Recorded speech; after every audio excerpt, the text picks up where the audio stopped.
Hey everybody, Kyle Goethe here from GoatFilmReviews.com and the Goat Film Reviews YouTube channel. And I've got my movie haul for September and October of 2023. I know I'm getting this out a little bit later. If you've been following me on my socials, you know that I had a rough October. That's why 31 Days of Horror is still only half done, and I'm going to finish it in November. Without a doubt, it's going to happen. But things got crazy. My cat was in the urgent care ER for about 4 or 5 days. We almost lost him a couple of times. We had car trouble, then that got in the way, and then I might have got COVID. I tested negative twice, but I had all the same symptoms as my wife, and she tested positive like 4 times. So things have been busy. And then add into all of that, when I was healthy and able to go, I had a bunch of screenings. It's the end of the year, so I couldn't afford to have things steamroll. But we had to cancel my trip to Boston for Halloween. We would have had to cancel it for the COVID anyway, so I guess I'm glad we were home already. But things just got crazy, and I've fallen so far behind on so many things. Not just this, but just housework and just things in general. So yeah, but the cats are going to be kind of in and out of this video. I've kept them locked up for so much time when they've been sick that I can't keep them locked up like that. Right, Spike? Yeah. All right, well, let's get started. There's just stacks and stacks. Oh, don't scratch on the carpet. There's stacks and stacks of stuff because there was a ton of different sales going on between September and October. So I'm just going to show it to you and tell you where I got it because I couldn't organize all this. So let's start off with Nosferatu from Kino Lorber. They had a sale this month that was really, really good. I think it was in October. And so I don't normally go through these third parties. I'll try and unfortunately, I try to get them from whatever place I can get them cheap enough. But I never ordered from Kino before, but they were great. They were very helpful. And this Nosferatu edition is great. Also from the Kino Lorber sale was Beware the Blob. This is the only Blob film I actually haven't seen. I've seen the original film with Steve McQueen. I've seen the remake from the 80s. This was a sequel to the Steve McQueen film. And I think it's directed by... Larry Hagman. I believe JR from Dallas directed this movie. So that's weird. I've heard this is a pretty heavy and graphic sequel, but I don't really know. I know nothing about the Beware the Blob. But that was also from the Kino Lorber sale. Also from that sale, I actually do have a lot of these together, is Cannibal Apocalypse, starring John Saxon. This film is also known, I think it's Invasion of the Flesh Hunters, I think is the other term for this one. Antonio Margheriti directed it. I don't know much about this one. I just know that it was on the Video Nasties list. And I have on my Letterboxd account, I have a list of every film that was considered a Video Nasty. And I've been slowly working my way through the ones I haven't seen. This one looked like a lot of fun. It was kind of that cheap Italian horror stuff, but then John Saxon always makes a good cheesy movie even better. It just looked like a lot of fun, and I know I was able to stream it, but I think I needed one more film to get my free shipping, so I got Cannibal Apocalypse. Some of the other ones I wanted to get, basically I wanted to get $50 so I get free shipping. So I also got this 2-pack, The Abominable Dr. Phibes and Dr. Phibes Rises Again. I had a lot of trouble just finding these films available to stream at the same time. Maybe they are now, but I had trouble kind of getting both these ones around. I've read about these films for a while. They were inside those horror books that I used to carry around when I was 5 years old. So I have a lot of the imagery from these films in my head. But I'm very excited to check them out. I could not find a dual copy that was available outside of Kino Lorber, so it's another great thing for that sale. I think this is the last Kino Lorber thing that I had, which was Theater of Blood, which is another Vincent Price film. It also stars Diana Rigg, who is a Bond girl. She was also, I think her last film was Last Night in Soho, but she was on Game of Thrones as well. This excited me again because it's just Vincent Price doing his Vincent Price thing. I don't think that there's a Vincent Price performance I don't adore. He was very good at what he was supposed to be good at, and this kind of seemed like a lot of fun. I know nothing about Theater of Blood, but again, had to reach that free shipping threshold. Let's see what else is going on here. Over on Amazon, there was a Shout Factory sale, I think in September. So I only grabbed one because I didn't have the... Nothing else really jumped out at me from that sale that I was had to have. But I did get Wild at Heart from director David Lynch. I love David Lynch, but his films are sometimes not easy to find. Just home video releases that are worth a damn are not always extremely available. So I know this one wasn't available to stream for a long time as well. I couldn't even find that in my library. So finding that Shout Factory release excites me because it's another David Lynch film for my personal collection. Over here we also have The Walking Dead Dead City Season 1. Yeah, I'm still catching up on The Walking Dead. I've been kind of doing Fear the Walking Dead and The Walking Dead back to back, trying to kind of keep with the timeline a little bit. So I nabbed this one. I'm not there yet. I'm only on season 9, so I still have a long way to go because I think the last 2 seasons of The Walking Dead have close to like 50 episodes. So like I'm not going to get to this for a little while, but it was actually pretty inexpensive when I was looking for it. I also double dipped and got the 4K of The Greatest Showman. One of the more enjoyable musicals from the last couple of years, especially if you ignore all of P.T. Barnum's horrible things that he did in real life and just focus on Hugh Jackman being lovely. I enjoyed that movie. I actually saw that one in the morning on one of my old work weekends. It was at a theater that you could order breakfast, so I had pancakes and eggs, and I watched The Greatest Showman at like 8:30 in the morning on a Friday. Another Arrow film that I got during it was kind of like after the Arrow sale had ended at Barnes & Noble, but I found this One Missed Call trilogy available on, I think it was Amazon. I have not seen any of these films. I've not even seen the remakes, but a good Arrow video trilogy kind of just pulls me in anyway. You're going to see some more Arrow films on the stack that I've got stuff to talk about that I've never heard of. So at least I've heard of these ones. One Missed Call trilogy. I also got my hands on Halloween 2 on Blu-ray. And Kyle, I'm going to ask you right now, Halloween 2 on Blu-ray, don't you already have the Halloween like set from Shout Factory? That's correct, I do. This is a special kind of Halloween 2 from 1980, though. I didn't buy it for Halloween 2. I actually bought it because I'm not sure if I can even get it to show correctly, but if you look under the special features in orange there, at the top, it's probably blurry, but at the top, one of the special features for this movie is Terror in the Aisles, which is a feature film that is actually a special feature on this disc of Halloween 2. It stars Donald Pleasance, and why am I blanking on her name? She was in Carrie and RoboCop. I'm blanking on her. I'm so sorry. It's them talking about like horror, and it's kind of one of the first like clip compilation films that was actually released in theaters, and it's them in the theater watching all these clips and talking about the world of horror. I'd never seen Terror in the Aisles, but I heard it was pretty good. And kind of one of those iconic like things of the moment. It was talked about in Search of Darkness, one of the documentary series that I've helped to help crowdfund with. So I eventually knew I was going to have to check out Terror in the Aisles, and it was a pretty inexpensive Blu-ray to just get that as a special feature. So kind of an odd reason to own Halloween 2 again, but here we are. I also got the 4K double dip of all 5 Jason Bourne films. I've actually only seen the first 3, so this will be a fun set to actually rewatch the first 3 and then see 4 and 5, because I've been sitting on 4 and 5 for a while. So, and also, you've heard me tell this before, but this is a pretty slim box. Prior to this, I have a really thick DVD box of the first 3 Bourne films. It's gigantic. It doesn't really fit on any shelf. So this will be nice too, to just make some more space on the shelf. Oh, hi Spike. Hi buddies. So this is Spike. If you haven't seen Spike before, Spike has pica, and he chews on all the plastic. So when we unwrap a movie, where does it go? It goes in the trash. That's right. All the plastic has to go in the trash. Spike also, he's my buddy who just got diagnosed with feline diabetes, and he's my sweet buddy. So if you'll notice, he's kind of shaved because we've been doing some blood glucose levels with him. So he's my sweet boy he's my sweet cheese, my rotten soldier. Anyway, let's keep going here. Weekend at Bernie's 2 on DVD, because it's really hard to find Weekend at Bernie's 2 in any format, and I found it finally. I'm so happy I got Weekend at Bernie's 2. This was the one I grew up with when Bernie danced to voodoo music. It's insane, it's stupid, but this is the one that I remember more than the original film. When I saw the original film for the first time, I was like, I thought I'd seen this, but I thought he danced to voodoo music. And that was Weekend at Bernie's 2, so I was excited to get a copy of that. Mark this down for movies I did not expect to have on home video this year. Prey. This is the 4K. I actually missed this when it was on Hulu. And then I got rid of Hulu for a number of months because I just had too many streaming services. So it was nice to have this one hit 4K hit home video. My wife and I watched it during Halloween weekend. Man, this is good. This is a really good movie. And it should have probably gone to theaters, honestly. But more than anything else, I'm just happy that these movies that are on streaming of like the big franchises, the big tentpoles, are getting 4K releases. Hulu.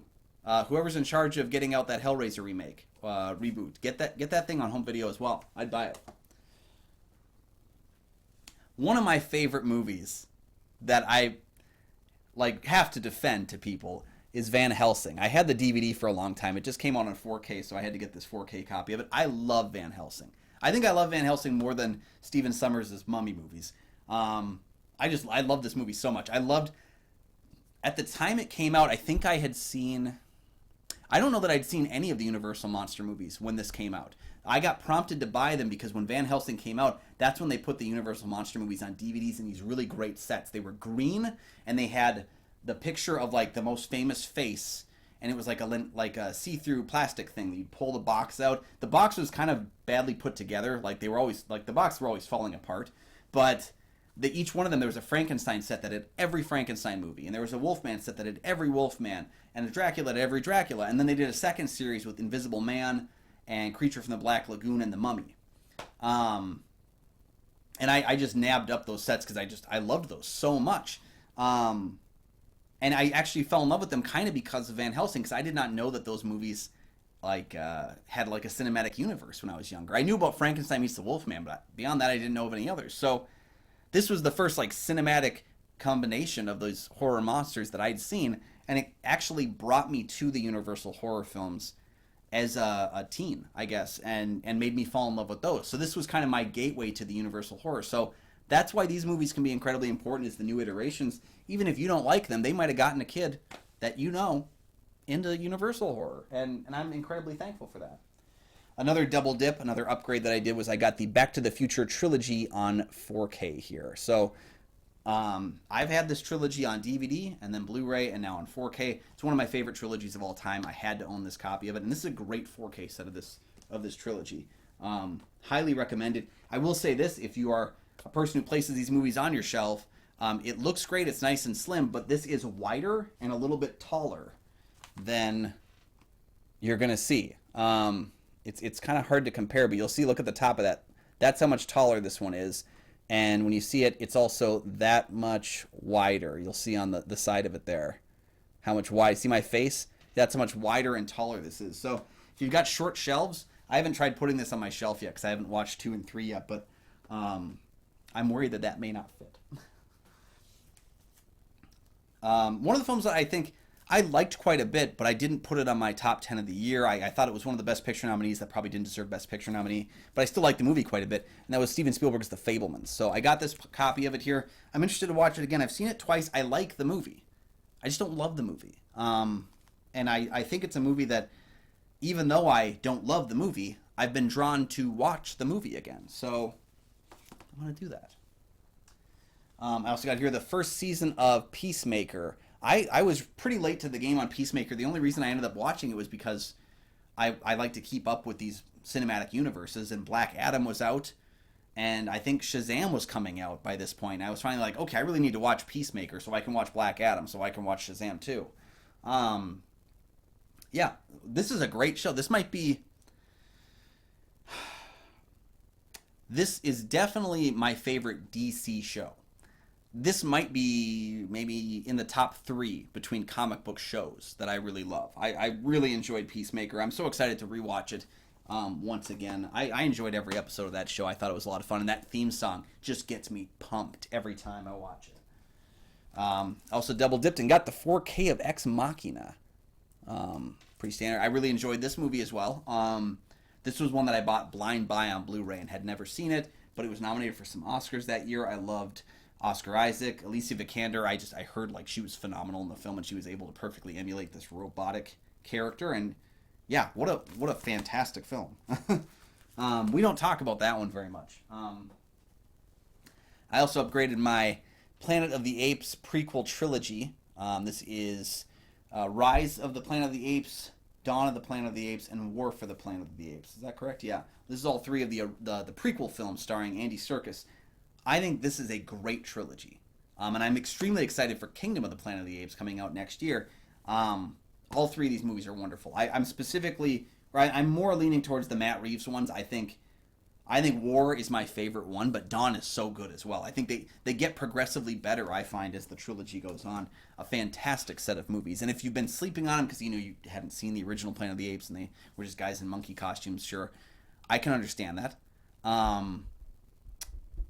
Did I see them? I believe I saw at least the original, at least Rise before I'd seen even the original. Or Rise of the Planet of the Apes I saw before the original Planet of the Apes. And it was a friend of mine who noticed that I actually had the DVDs for them, and he was like, well, we got to watch all these together, right? And so we watched all the original ones then as well. I love all those movies. I think they're fantastic, but it's a rarity where I think the prequel trilogy of those are the best films in that series. Okay, I also double dipped on Life of Pi on 4K. I have this one on 3D as well, so I'm probably not going to get rid of my 3D copy of it, but because I do still have my 3D TV, my 3D Blu-ray player, so I do watch movies in 3D in my bedroom sometimes. But I'll keep the 4K and I'll keep the 3D copy as well. I also double dipped and got the 4K of Grease for no other reason than that it was inexpensive and I like Grease. I think my wife likes Grease quite a bit as well. So, sorry, getting over my cough from COVID, so I apologize. I double dipped and got the 4K of Interstellar. These were all films that were on sale, heavily discounted 4Ks. So that's why I double dipped on so many of them. There's actually a lot of 4Ks from Warner Brothers that ended up on this list, I think, because they were like in the process of releasing a lot of things. So right here we have the 4K of Rebel Without a Cause, starring James Dean. I just don't have this movie. I've never seen it before, but it interested me and it was pretty inexpensive. So I nabbed the 4K of Rebel Without a Cause for no other reason than it's a 4K of Rebel Without a Cause. Got the 4K of Black Adam, the worst DCEU movie, and you're probably asking yourself, Kyle, if it's the worst, why do you own it? And it's because I have a problem. Because I have every DCEU film, and I must complete that by having Black Adam. It's not a good movie. It's easily my least favorite of any of the DCEU films. It is so damn bland. And it's so frustrating that we never got Shazam and Black Adam in a movie together. Like, we made it so... we worked so hard. We had 3 movies between those two characters, and they never interacted? Because this guy wanted to have Superman in this movie? Come on! Anyway, I'm past it. It's wasted potential. Evil Dead Rise. This is another movie that was going to be direct to streaming on Max, and it was so good they released it in theaters. They did that with this film and Blue Beetle. This was a great movie. I struggle because there's not a bad Evil Dead movie. So if I had to rank it and put this one somewhere, I don't know what I would do. This is also the movie is another thing is I like to be all caught up on a franchise before I see a new installment. Like I have not. I'm filming this on the weekend that the Marvels comes out, and I haven't watched season 2 of Loki or Secret Invasion yet. So it's like I got to watch those really quick. Even though I don't know if they'll even have anything to do with Captain Marvel or any of the characters in that film.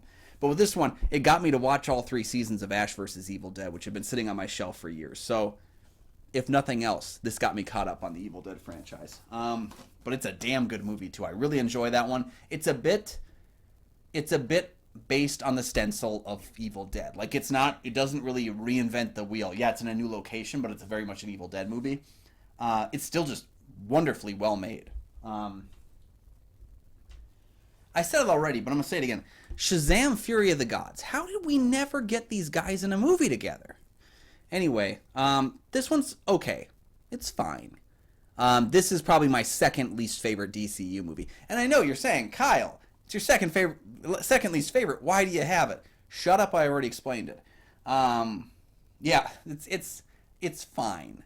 There's some good moments in there, but again, a lot of wasted potential. And that's frustrating because up until Shazam, the original Shazam is my second favorite DCU movie. Just behind the Suicide Squad from James Gunn was Shazam #1. So it's like I was already excited for Shazam 2, and so it kind of frustrates me that it's on the low end of things as a follow-up. I double dipped and got Pulp Fiction, Quentin Tarantino's film, on 4K. Again, I've owned that one on DVD and Blu-ray and now in 4K because it's one of my favorite movies. This is a movie that I remember finishing renting the film, and I watched it. And I knew I had a couple hours left before I had to return it to the video store. But I knew I had to see it again. I knew I had to, not rewind it because I watched it on DVD, but I knew I had to pop it back in, hit play again, and just watch it. It was a double feature of this film and itself. And there's nothing more I can say about it. I love Pulp Fiction. I think it's great. But I'm a film person, so of course I love Pulp Fiction. All right, I also got the 4K of Transformers: Rise of the Beasts. Probably the second best Transformers film after Bumblebee. I really enjoyed this one. It was a lot of fun. It's funny because it's Rise of the Beasts. They spend so little time with the beasts. It's really Transformers and a couple of beasts for a little bit. But at least they added, the beast. I was never like, I'm not against the, what do they call the beast ones? The Maximals. I'm not really against them. I didn't watch Beast Wars, so it's not like I have a connection to them. I watched Transformers. So, I mean, I'm not offended that they didn't have many beasts in there, but yeah, it's a really fun movie, and it's one where I think they almost hit it, perfectly with getting characters that we actually are interested in as humans, and that's something pretty interesting. It's also, again, Pete Davidson just showing up as a voice actor in this movie, and kind of being great in it. So, what the hell's going on? All right, we also have another thing put on your list of things I didn't expect to own on home video this year. Loki Season 1. This is the 4K Steelbook. I guess I'm supposed to do this with Steelbooks. I don't know. I don't understand that. 2 discs. Loki Season 1. This presentation is incredible. Special features are a little light. They've got the Marvel Assembled special feature on there and some deleted scenes and some outtakes and stuff like that. I didn't get it for the special features. I got it because I hate having streaming exclusive stuff that I enjoyed. And Loki Season 1 was probably my 3rd favorite of the MCU shows. Just behind WandaVision. And yes, I was a big fan of She-Hulk. Sorry. I don't know what to say. I thought She-Hulk was fantastic. Loki's my 3rd favorite, though. If you've been following me for any amount of time, you know that I have this weird thing where I've started getting Ultraman. And I haven't even really watched more than a few episodes of Ultraman, but I've been filling in my Ultraman collection, and this is Ultraman Orb: The Origin Saga. Is this okay? So it is a series and a movie. It's 12-episode series and then a movie, I think, to wrap up this this set of the series.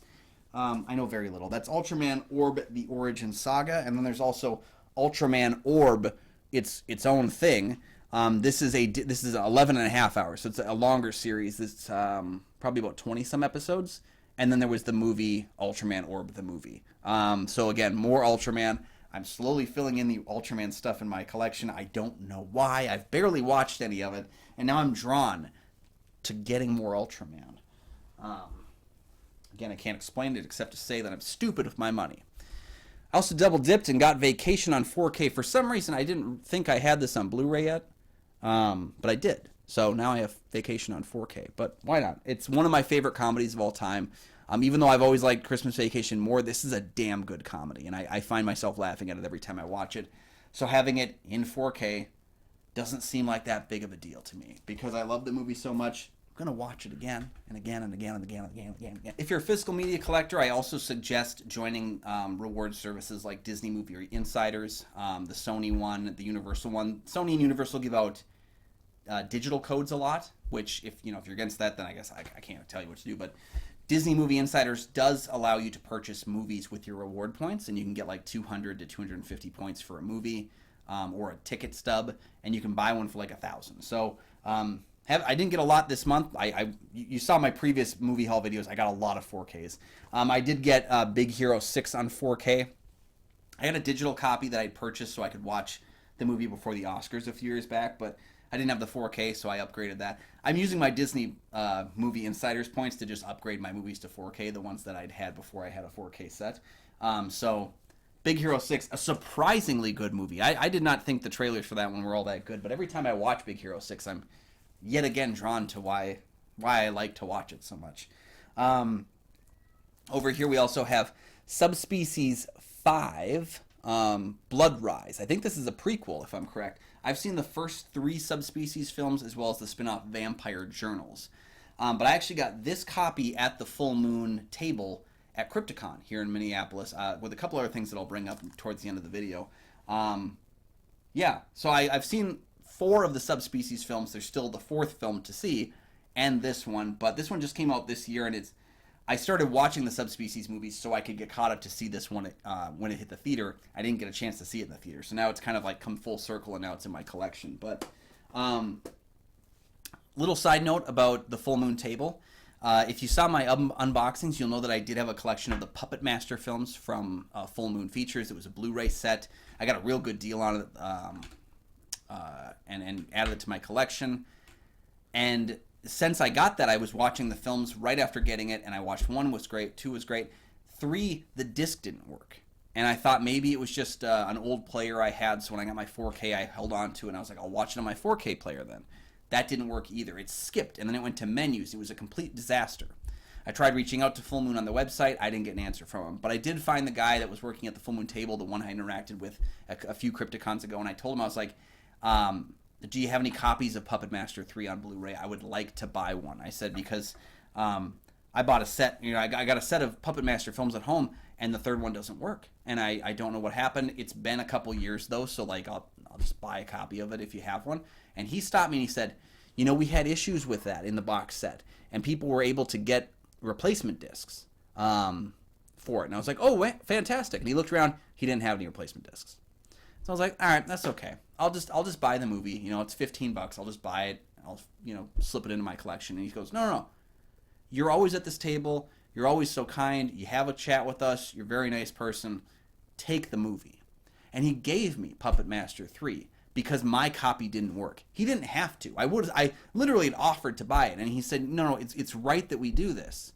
And I hope I don't get him in trouble for saying this. Like, Full Moon, be proud of this guy that helped me out. But I was so thankful for that I ended up buying Subspecies 5. And I bought something else that's sitting over there that I'm going to show you in a second. And I was going to actually buy more, but they had sold out of the couple other things I want. I always ask if they have Totem on Blu-ray, which is a Puppet Master spinoff that no one remembers. And I was going to buy Dr. Death, which was the new Puppet Master spinoff film. But that also was out of stock because they actually had some actors from Dr. Death that were at the convention, and so I missed out on getting that. But I was so thankful. I wanted to just invest more money at Full Moon because they did something they didn't have to do, and they treated me like a human being, and I really do appreciate that. So, you know what? If you're at a convention and you see the Full Moon table, go over and buy some stuff, because the guys that work there, just on their own, some of the nicest people I've known in the physical media world. Anywho, let's keep going. Up next, more Walking Dead. I really should have organized these. This is Tales from the Walking Dead. It's either season 1 or else this is just the limited series. I don't know if it was returning, but again, not being caught up on Walking Dead, I haven't watched this, but the idea that it's 6 episodes, each about a different person that we kind of don't even know, and how they're tangentially related to the Walking Dead universe, that's really cool to me. So I'm excited to watch this. Again, it's expanding the world of The Walking Dead, and I've been a fan of it. I liked all the episodes I've watched of the show. Sure, there have been ebbs and flows of occasional things, but most of the stuff that people seem to hate, like when Negan shows up, I've really enjoyed the seasons with him in it, because it just seems like it's kind of rebooted the show into something new, and I've appreciated that. And I think Fear the Walking Dead, season 4, holy crap, that season was great. It rebooted that show essentially into something completely different, and so I appreciated that, and so I picked up Tales from the Walking Dead. So I have the complete series of the original show. I have almost the complete series of Fear. I have Tales. I picked up Dead City, so I think I'm just missing the last season of Fear and the Daryl Dixon show, I suppose, and also the World Beyond show that ran for 2 seasons. I just haven't gotten around to getting that one yet. So, oh, also over here we have Creepshow season 2. I got season 3 around here somewhere as well. I guess I thought I had grabbed it and placed it with this, but I didn't. I put something else over here that's not related. Creepshow season 2 and 3 though, I love this show. I have the first season already, so I was excited to get my hands on season 2 and 3, and now 4 is going to come out soon. This season also includes the animated special and the holiday special, so you don't look for a separate copy. That comes with in the season 2 thing. But a great show. If you're a fan of the Stephen King, George A. Romero original film, I think there's a lot of love or a lot to love about Creepshow the series.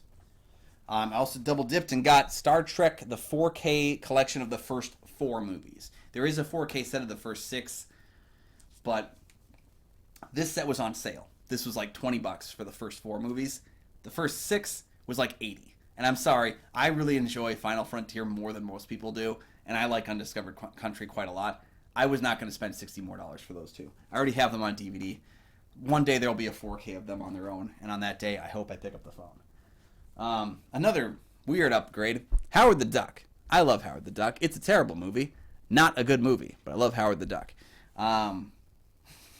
I like to tell people that my dad was named after Howard the Duck. It doesn't make any sense, but I tell them that a lot.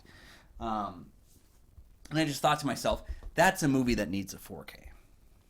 I also picked up the Matrix trilogy. Again, these were all sales. They were like pre-Black Friday sales. So don't think that I'm just full of money. I just waited for a good deal. Matrix trilogy, the first 3 films. I already had the Matrix Resurrections on 4K, so I felt like I didn't need to get the 4-pack. I already had the 4th one. But I could upgrade my first 3 films. One frustration that comes with this, though, I will say, this does not include the Animatrix. So I'm going to have to hold on to my Matrix collection on Blu-ray just because that has a copy of the Animatrix on Blu-ray. And I haven't been able to find a 4K of that. So that's really frustrating. Warner Brothers released the Animatrix on 4K so I can upgrade my whole collection.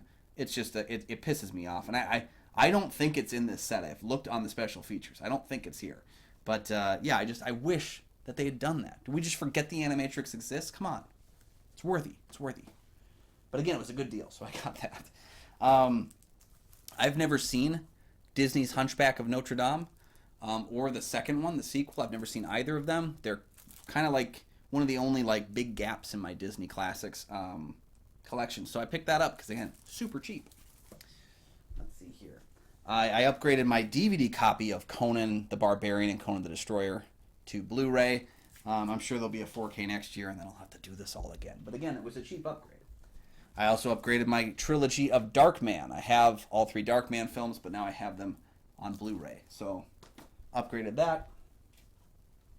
I got this set of Queens of Scream from Mill Creek. I previously had I Know What You Did Last Summer on DVD, and but I figured this was like a 3-pack of movies for like $6, I think. So I got the Blu-ray of I Know What You Did Last Summer, the remake of When a Stranger Calls, which not a great movie, but I think it's actually I think it actually delivers on the When a Stranger Calls better than the original film. Because the original film is most known for its first 15 minutes. That's expanded upon in the remake, and I found the remake to be some fun. It's also got Vacancy, a film that I might have seen, but I don't know. I didn't buy this set for Vacancy, but it's there. Another inexpensive 3-pack that I got from Mill Creek Entertainment, the Skulls trilogy. I've never seen any of these films. Apparently that's Paul Walker and Joshua Jackson on the first one, and then there was 2 direct-to-DVD sequels. I don't know. I don't know why I do this. I'm sure that even the first movie is probably not all that great. But when I see trilogy for $5, I mean, what am I going to do? You tell me what you would do in that situation. No, don't tell me what you do in this situation. I also picked up Chucky Season 2. I had seen the first couple episodes of Season 2. I found them on YouTube, on the Chucky YouTube channel. And then I wasn't able to keep fully caught up on it. So I like the first season. It's weird. It's strange. It's unusual. How the hell did that show get made? I mean, there's Chucky murdering children. Season 2, I like the first couple episodes. Can't say much more about it than that. I've heard it was kind of a redemption arc for Seed of Chucky, which is my least favorite Child's Play movie. So, let's see here. Also got a 4K copy of The Vivitch, or The Witch, upgraded from my DVD set.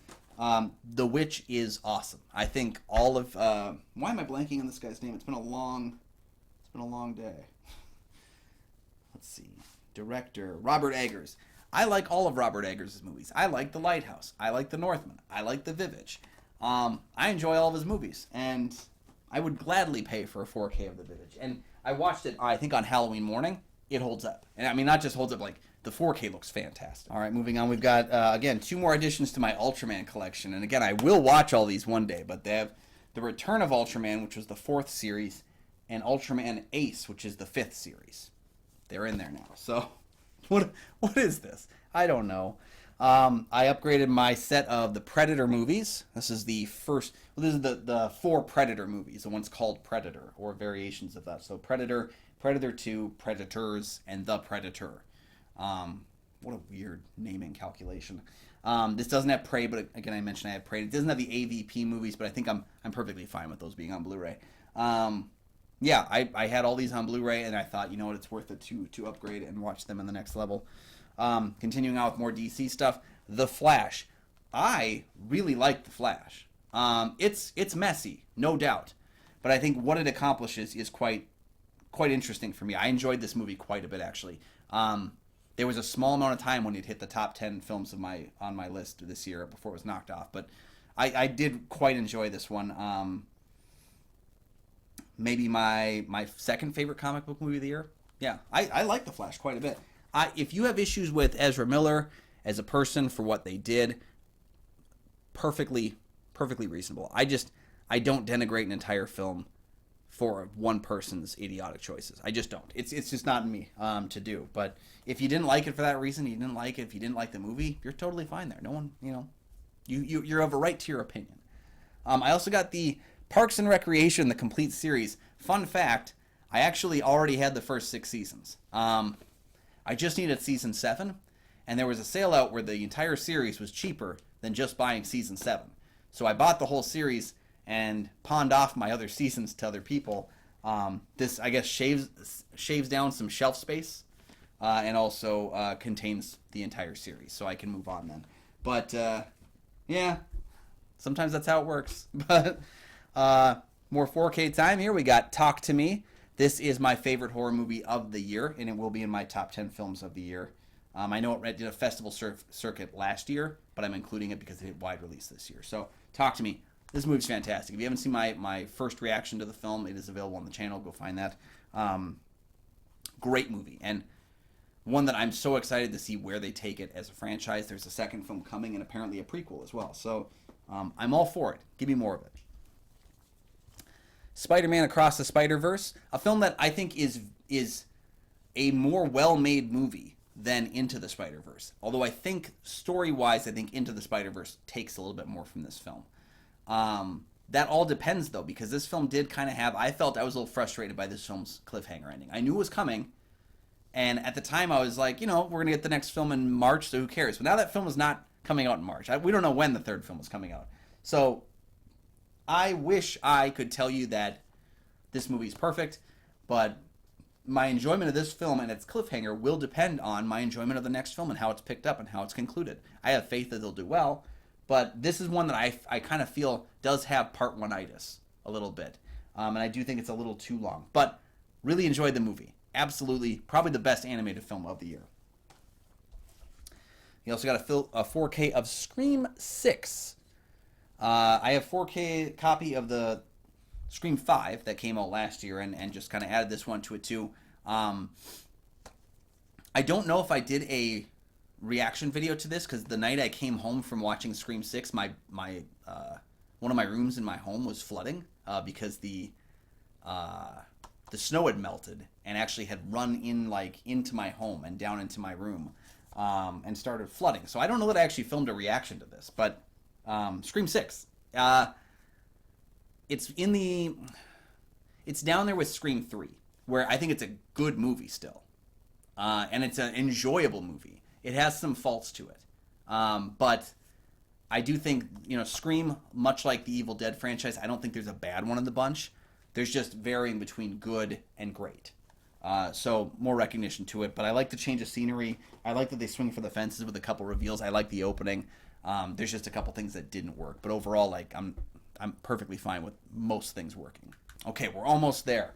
These last ones are kind of biggies, so I wanted to wait for them until I had some time here. Sorry about that, guys. My throat and my voice are coming back still, but they're in the process. Remember when I talked about Full Moon Features and how they helped me out with the Puppet Master thing? I was in such a good mood that I picked up this crazy box set from them. Full Moon Features, The Legacy Collection, Volume 1. It's actually limited to 2,000 copies only. The guy was offering a pretty good deal for it. I had to do it. And really I did it because of one film, Tourist Trap, which I think we'll probably be covering on Kyle Nick on Film or Scary Movie Saturday soon. So I was like, I'll pick it up. I enjoy Tourist Trap. So, but it comes with Last Foxtrot in Burbank, Mansion of the Doomed, Crash, Cinderella, which is Full Moon Cinderella, End of the World starring Christopher Lee, Auditions, Fairy Tales, Laser Blast, Tourist Trap, The Day Time Ended, and The Best of Sex and Violence, which is a fascinating title. But I know nothing about most of the films in this. I've only seen Tourist Trap. So this might be a whole collection of garbage. But you know what? it's a cool looking set, and I was in such a good mood, I just picked it up. And maybe that's wrong. Maybe that's wrong of me.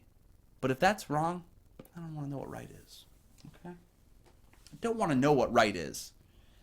I think this last collection all actually spans from one sale. So Arrow Video, they have, they have the regular sale that comes up around the time the Criterion one ends every year. But then I happened to notice that they were having, like, I think it was called Shocktober sale that ran at the beginning of October. And I went on there, and some of the stuff was marked down 60, 70%. And so I kind of went hog wild. So I'm going to show some of the stuff I got from Arrow here. And most of these things, I must warn you, I've never heard of. So there is the Bloodthirsty trilogy. This is The Vampire Doll, Lake of Dracula, and Evil of Dracula. These are all directed by Michio Yamamoto. Inspired by the British and American Gothic horror films of the 60s, Toho brought the vampire tropes to Japanese screens with these 3 spookily effective cult classics. So, I don't know. I'm interested in that. I don't have a lot of... there's that J-horror time period where everything was remade in America. I caught a lot of the J-horror from that time period. But prior to that, stuff like in the 60s and 70s and 80s, like, I probably didn't catch as much of that. So I'm excited to dive into that trilogy. I have a friend of mine that I think has watched all of them and swore pretty well to them. Over here, I also picked up Giallo Essentials, the Red Box. This was a set that contains The Possessed, The Fifth Chord, and the Pajama Girl case. If you know that the Giallo Film Essentials, I think they have 5 of them now, and each one's a different color, and each one has 3 Giallo films in it. I have 2 of them. I think I have blue and white, maybe, or blue and yellow. I have 2 of the ones already, so red is new to the collection and being added in there as well. I have a certain fondness for Giallo and certain fondness for Italian horror. I really grew into it when I saw Suspiria in 2014, and then kind of went on this like slowly building Italian horror journey that it's kind of become one of my favorite time periods and favorite styles in horror, and I've fallen in love with them. So it doesn't take a lot for me to buy more of them. Speaking of which, I think these are also, Italian cinema's most celebrated and prolific filmmakers. This is the Sergio Martino collection. This is a great looking box. This has, the eyes behind the glasses. There's the classic weapon right there. Giallo is always about, almost always in Giallo films you have a killer with a weapon, usually a stabbing weapon or something unique. This is the bloody knife, and there's the scorpion. So we have here the case of the scorpion's tail. We have Your Vice is a Locked Room and Only I Have the Key, which I know that actually because William Bibbiani, a critic and passionate film lover, had that as his Twitter handle during one Halloween. And The Suspicious Death of a Minor. Honestly, I got it because it was Italian horror, and I got it because of the killer-looking box. I know of Sergio Martino, but I can't say that I've watched any of his movies before, so that's going to be a whole new collection for me. I also picked up The American Horror Project Volume 1. There's 2 volumes available in this one. I have to try and get the second one before it goes out of print. But the first one was, like, inexpensive. It was, like, $15 when I picked this up. And it has... So it says here, everyone knows the classic American horror films, Night of the Living Dead, Texas Chainsaw, Nightmare on Elm Street, but we want to tell a different story, a story of the unsung heroes of American horror. So this has Malatesta's Carnival of Blood, which I've never heard of, The Witch Who Came from the Sea, which I actually have heard of, but I know nothing about it, and The Premonition. So, again, diving into unsung horror, which is really weird when you're such a horror fan to like find these films that you know nothing about. And then a couple more sets that came from Arrow. This one, He Came from the Swamp, the William Greffe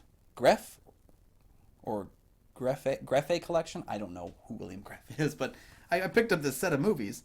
So this has Sting of Death, Death Curse of Tartu, The Hooked Generation, The Psychedelic Priest, The Naked Zoo, Mako, Jaws of Death, Whiskey Mountain, and I believe a documentary on the filmmaker called They Came from the Swamp. So that's an exciting collection. Again, this reminded me a lot of the Bill Rebane Weird Wisconsin collection, which was a number of his classic is a loose term, I guess, for Bill Rebane, but a number of films that he made and a documentary about him too. So I thought this was kind of a fun looking set. and I'm curious to deep dive into it. All right, last thing here, and then I can rest my voice for a little bit. I'm very tired. We have Cold War Creatures, 4 films from Sam Katzman. Show off that right there. So this has, again, zombies, werewolves, atomic mutation, intergalactic avians. Let this quartet of classic terrors take you back to the golden age of B-movie monsters. That alone sold me. But I like the box, too. It comes with Creature with the Atom Brain, which I believe I've heard of. The Werewolf, which I don't think I've heard of because it's a very simple title. Zombies of Moratau, and The Giant Claw. This set excites me. I don't know Sam Katzman. I don't know any of these films from a behind the scenes perspective. This set excites the hell out of me though. So I'm excited to watch Cold War Creatures, 4 films from Sam Katzman. And that's everything I bought in September and October. Now, I will say this. We are getting into Black Friday season. I don't know that I'm probably going to have a video. I'll probably buy some things for Black Friday. But I want to warn you now, a lot of these were purchased. Pretty much all these were purchased before my cat got sick, before I missed a couple of important things due to COVID. So money got a little tight at the end of the month in October. I've got a lot of bills to pay off, so I don't know that I'll be adding a ton more to the collection in November and December. I'm going to have to be pretty picky with my collections, because a lot of this stuff was kind of early to late September when I was still flush with cash, and I don't really have that right now. So, yeah, one of the ways in which you can help out, though, is there is a Patreon for Kyle and Nick on Film. If you want to help support me and my horrible obsession and get some cool perks, you can go to join the Patreon over on the Kyle and Nick on Film YouTube channel. I don't have a Patreon for this right now. Right now I'm more just focused on providing you guys with great, interesting stuff to talk about, engaging with you guys, trying to get my subscriber rate up so that I can do more and more for you. But if you want to help support me in any other ways, I mean, read the articles on goatfilmreviews.com. Come and watch more of these. Get your friends to subscribe, like the videos, engage with them, comment on them. That helps grow the channel immensely. And you never miss new episodes of the show as they drop. So like and subscribe. It helps me out. If you haven't done so, it really does push the channel in the right direction. We recently hit 50 subscribers over here. I've got a lot more readers on the website, but it would be nice to kind of merge these two things together and continue to grow both platforms. Because that's what I like to do, is I like to talk with you guys about movies. That's all it comes down to. I like to enjoy and celebrate the magic of the motion picture, and that's what we're doing here. So you can find GoatFilmReviews.com for my many written reviews. You can find Goat Film Reviews on Facebook. You can follow me at Almighty Goatman. That's my personal account on Twitter, Instagram, Letterboxd, and Threads. You can also find Kyle and Nick on Film. It's a show I co-host with Nick Palatichuk from the St. Paul Filmcast. We have new episodes every single week, and that's on another YouTube channel. But the links for all those things I talked about are down in the description. And we'll see you next month.